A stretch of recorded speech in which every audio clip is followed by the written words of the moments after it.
अब आइए 8वें अध्याय के फिर 18वें श्लोक में आपने पढ़ा है कि संपूर्ण चराचर ब्रह्मा चराचर भूतगण यानी प्राणी परब्रह्म, ये परब्रह्म है, इन्होंने ब्रह्मा का लिखा। परब्रह्म के एक दिन में के प्रवेश काल में अव्यक्त से, अव्यक्त ये काल ये परब्रह्म की तरफ संकेत है, यानी परब्रह्म रूपी अव्यक्त से उत्पन्न होते हैं और रात्रि के समय उस परब्रह्म की रात्रि के समय उस अव्यक्त नामक परब्रह्म के शरीर में ही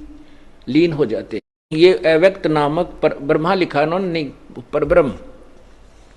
क्योंकि ब्रह्म तो गीता बोल रहा है, ब्रह्मा गीता से भी बोलने वाले से नीचे है। अब सुख ये है अव्यक्त नामक परब्रह्म में ही लीन हो जाते हैं, ऐसा इसको समझो। अब भी 19 में इसने कहा है, हे पार्थ, वही यह भूत समुदाय यानी प्राणी, सभी प्राणियों का समुदाय उत्पन्न होकर प्रकृति वश हुआ,